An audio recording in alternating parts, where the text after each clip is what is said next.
அனைவருக்கும் வணக்கம். எல்லாம் வல்ல இறைவனின் முழு அருளோடு மார்ச் 29 முதல் ஏப்ரல் 4 வரையிலான இந்த புதிய வாரம் உங்களுக்கு எப்படி இருக்க போகுது? இந்த வீடியோல மேஷம், ரிஷபம், மிதுனம், கடகம் ஆகிய முதல் 4 ராசிகளுக்கான பலன்கள், பரிகாரம் மற்றும் அதிர்ஷ்ட நிறம், அதிர்ஷ்ட எண் ஆகியவற்றை சுருக்கமா பார்க்கலாம் வாங்க. முதலில் மேஷம்.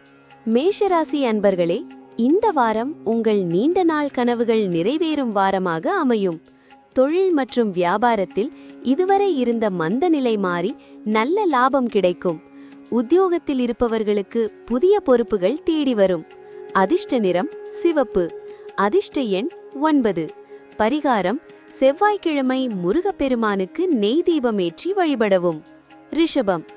ரிஷபராசி அன்பர்களே, இந்த வாரம் உங்களுக்கு எதிர்பாராத பணவரவு உங்களை தேடி வரும். கணவன் மனைவிக்கிடையே இருந்த சிறு சிறு கருத்து வேறுபாடுகள் நீங்கி அன்பு அதிகரிக்கும். புதிய வண்டி வாகனங்கள் வாங்கும் யோகம் உள்ளது. அதிர்ஷ்ட நிறம் வெள்ளை. அதிர்ஷ்ட எண் 6. பரிகாரம் வெள்ளிக்கிழமை மகாலட்சுமி தாயாருக்கு தாமரை பூ சாற்றி வழிபடவும். மிதுனம். மிதுன ராசி அன்பர்களே, இந்த வாரம் உங்கள் தனித்திறமைகளை வெளிப்படுத்த நல்ல வாய்ப்புகள் கிடைக்கும். மாணவர்கள் கல்வியில் சிறந்து விளங்குவார்கள். வியாபாரத்தில் புதிய வாடிக்கையாளர்கள் தேடி வருவார்கள். வீண் விவாதங்களை மட்டும் தவிர்ப்பது நல்லது.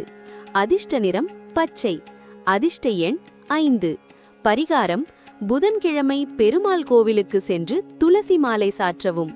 கடகம். கடகராசி அன்பர்களே, இந்த வாரம் உங்கள் கடின உழைப்பிற்கு ஏற்ற நல்ல பலன்கள் உங்களை தேடி வரும். உயர் அதிகாரிகளின் பாராட்டு கிடைக்கும். குடும்பத்தினருடன் சுப காரியங்களில் கலந்து கொள்வீர்கள். ஆரோக்கியத்தில் நல்ல முன்னேற்றம் தெரியும். அதிர்ஷ்ட நிறம் வெளிர் நீலம் அல்லது முத்து வெள்ளை. அதிர்ஷ்ட எண் 2. பரிகாரம் திங்கட்கிழமை சிவபெருமானுக்கு வில்வ இலைகளால் அர்ச்சனை செய்யவும். மற்ற ராசிக்காரர்கள் கவலைப்பட வேண்டாம். சிம்மம் முதல் விருச்சிகம் வரையிலான பலன்களை பார்க்க கமெண்ட்ல இருக்கிற பார்ட் 2 வீடியோ லிங்கை கிளிக் பண்ணுங்க. இந்த வீடியோ பிடிச்சிருந்தா லைக் பண்ணுங்க.